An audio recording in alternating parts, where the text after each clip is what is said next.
नमस्कार दोस्तों, रिसेंटली अफगानिस्तान के अंदर 3 सेंट्रल एशियाई देश जिसके अंदर अफगानिस्तान, तुर्कमेनिस्तान और कजाकिस्तान शामिल थे, इन लोगों ने एक मीटिंग करी। जिस मीटिंग के अंदर इन्होंने कहा कि इंडिया के साथ में व्यापार इंपॉर्टेंट है और चबाहर पोर्ट से व्यापार को किया जाएगा। इंटरनेशनल नॉर्थ साउथ कॉरिडोर को भी इन तीनों कंट्रियों ने ज्वाइन करने की बात की है।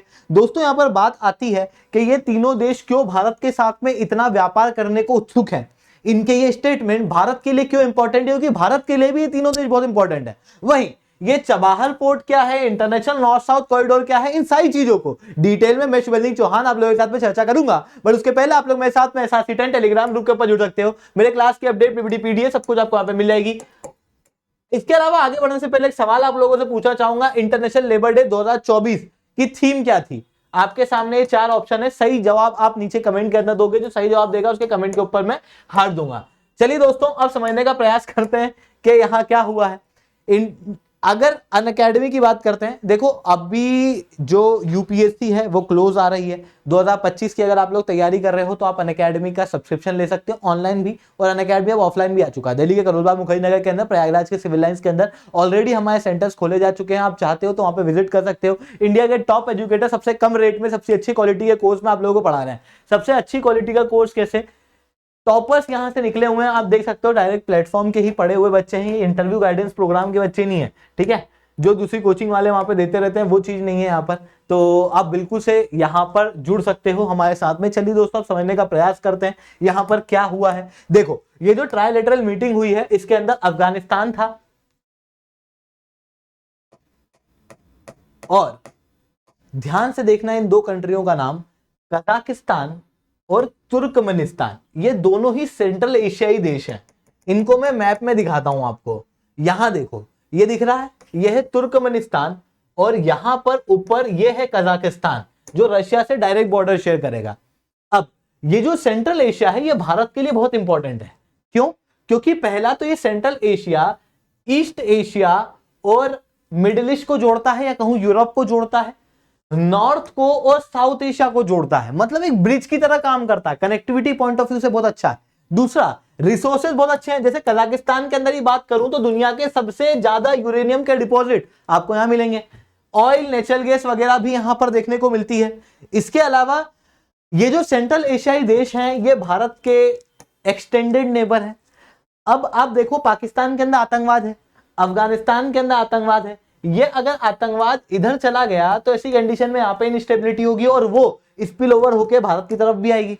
ऐसी कंडीशन में भारत के लिए सेंट्रल एशिया के अंदर शांति होना बहुत जरूरी है। इसी कारण से भारत ने SCO ज्वाइन किया था। और इसी के साथ में एक और बात आ जाती है कि सेंट्रल एशिया, भारत दोनों SCO के ऊपर भी कोऑपरेट करते हैं। वहीं जैसे चाइना को आप देखोगे ना, चाइना क्या कर रहा है, चाइना यहाँ पे बांग्लादेश, भूटान, नेपाल, श्रीलंका, म्यांमार, इनके साथ दोस्ती करने का प्रयास कर रहा है। कहीं ना कहीं भारत के जो पड़ोसी देश हैं उनके साथ अपने संबंधों को मजबूत कर रहा है। ऐसी कंडीशन में भारत के ऊपर थ्रेट आ रहा है। अब भारत को इसकी जवाबी कार्रवाई देना है तो भारत क्या कर सकता है, चाइना के पड़ोसी देश यानी कि सेंट्रल एशियाई देशों के अंदर इन्वेस्टमेंट कर सकता है। ठीक उसी तरीके से जैसे चाइना हमारे आसपास कर रहा है। तो ये चीजें हम लोग को यहाँ पर देखने को मिलती हैं। वहीं ये जो सेंट्रल एशिया है ना, यहाँ पर बड़ी जमीन खाली पड़ी हुई है, ऐसे ही पड़ी है। ज्यादा खेती वेती लोग करते नहीं है। भारत के अंदर जमीन की कमी है, किसान बहुत सारे हैं। ऐसी कंडीशन में भारत के एग्री बिजनेस के लिए भी सेंट्रल एशिया काफी अच्छा साबित हो सकता है भारत के लिए। पर भारत के सामने सबसे बड़ी दिक्कत, अगर सेंट्रल एशिया इतना अच्छा है तो आज क्या रही है, मतलब हम क्यों व्यापार नहीं कर पा रहे हैं ज्यादा, हमारा व्यापार इतना कम क्यों, हम इतना अच्छा कॉपरेट क्यों नहीं कर पा रहे हैं इनसे। इसका एक बड़ा कारण है कनेक्टिविटी। यहां पर अगर आप देखोगे तो आपको यहां से लगेगा कि यार अफगानिस्तान से होते हुए तो भारत सीधे जा सकता है ऊपर, ये कॉरिडोर से होते हुए सेंट्रल एशिया के अंदर। अफगानिस्तान तो हमारे साथ व्यापार करने को तैयार ही है। रिसेंटली जो मीटिंग हुई है वो अफगानिस्तान के अंदर ही हुई है। पर यहां पर एक दिक्कत है, ये जो रीजन है ना ये पाकिस्तान ऑक्यूपाइड कश्मीर है, जिसके कारण से भारत इस रीजन में नहीं जा पाता है, जिसके कारण से अफगानिस्तान और फिर पूरे सेंट्रल एशिया की कनेक्टिविटी नहीं मिलती। अब हम डायरेक्ट यहाँ जा ही नहीं सकते क्योंकि पूरी रीजन जो है पाकिस्तान ने घेरा हुआ है और पाकिस्तान चाहता ही नहीं कि हम सेंट्रल एशिया से, इवन अफगानिस्तान से भी ज्यादा बात करें।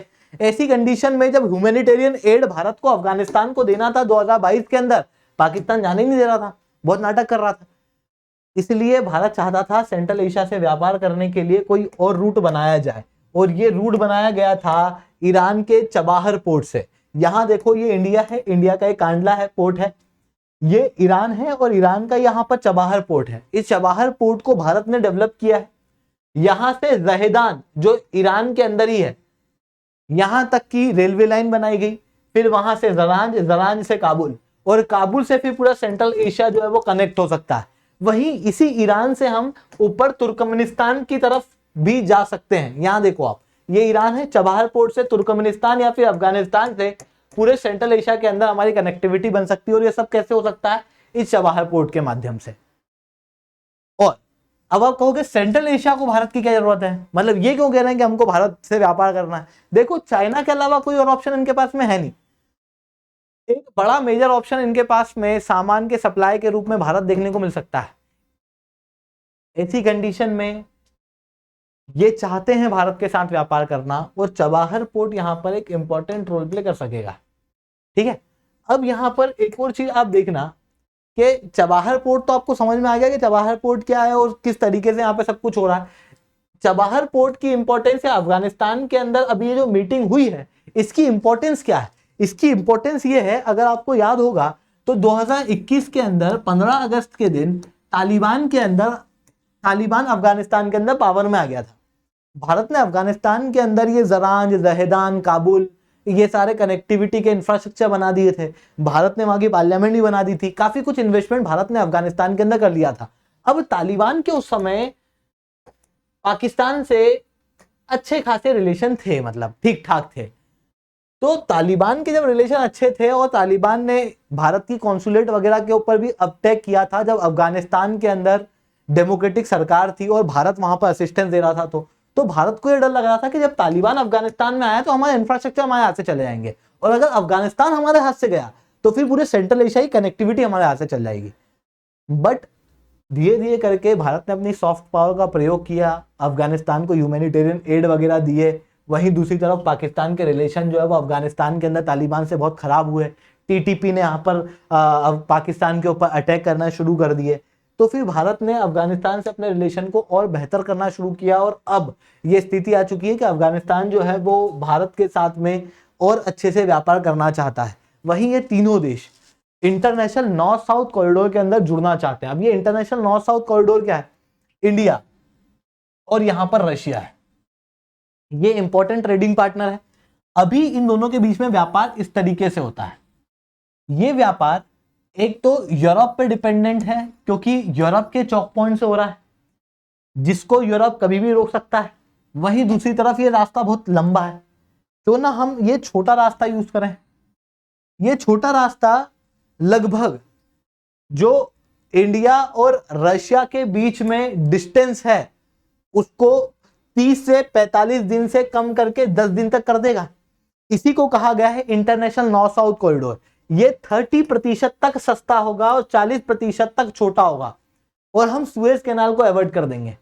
अब ये जो इंटरनेशनल नॉर्थ साउथ कॉरिडोर है इसको प्रपोज तो 2002 में कर दिया था, और 7,200 किलोमीटर का ये कॉरिडोर था और लगभग 10 देश यहां पर जुड़ चुके थे। यहां पर आप देख सकते हो कजाकिस्तान का आपको नाम पहले ही दिखाई देगा, पर आप ध्यान से देखना कि यहां पर नाम में आपको अफगानिस्तान नहीं दिखेगा, आपको तुर्कमेनिस्तान नहीं दिखेगा। अब अफगानिस्तान और तुर्कमेनिस्तान क्यों जुड़ना चाहते हैं? यहां पर रिसेंट की न्यूज पढ़ो। रिसेंटली न्यूज के अंदर क्या बताया जा रहा है कि ये जो इंटरनेशनल नॉर्थ साउथ कॉरिडोर है इसकी इंपॉर्टेंस बढ़ रही है और ज्यादा इसे डेवलप करने का प्रयास किया जा रहा है। क्यों? अभी ही क्यों? क्योंकि रशिया भारत के साथ में अपने व्यापार को बढ़ा रहा है। ऐसी कंडीशन में पहला ईरान के थ्रू होता हुआ इंटरनेशनल नॉर्थ साउथ कॉरिडोर का कार्गो अभी भारत के अंदर आया था, और रिसेंटली रशिया ने अजरबैजान और ईरान के अंदर रेलवे लाइन को बिछाने के लिए 7,000 करोड़ का एक प्रोजेक्ट उठाया भी है। यह सब दर्शाता है कि इंटरनेशनल नॉर्थ साउथ कॉरिडोर का काम तेजी से चल रहा है। अब यही नॉर्थ साउथ कॉरिडोर को अगर हम और एक्सटेंड करें तो ये नॉर्थ साउथ कॉरिडोर ईरान के बंदर अब्बास से होता है। इसकी इंपॉर्टेंस और बढ़ जाएगी अगर हम इसे चबहार पोर्ट से भी जोड़ दें, और सेंट्रल एशिया के अंदर इसकी कनेक्टिविटी आ जाएगी। तो यही यहां पर करने का प्रयास किया जा रहा है। इवन भारत ने इस चीज को प्रपोज भी किया था। आई होप आप लोगों को सारी बातें समझ में आई होंगी। लेक्चर अच्छा लगा तो लाइक करना। लेक्चर बहुत अच्छा लगा हो तो नीचे #10 कमेंट करना। यूपीएससी सीएससी की तैयारी करना, इंडिया के टॉप एजुकेटर से ऑफलाइन क्लास के अंदर पढ़ना है तो दोस्तों आप लोगों के पास बहुत अच्छा मौका है। अनअकैडमी अभी ऑफलाइन आ चुका है। दिल्ली के करोलबाग मुखर्जी नगर के अंदर, प्रयागराज के सिविल लाइंस के अंदर हमारे सेंटर खोले जा चुके हैं। अब आप कहोगे हमारे ऑफलाइन सेंटर के क्या बेनिफिट है, वीडियो को एंड तक देखना, आप समझ जाओगे।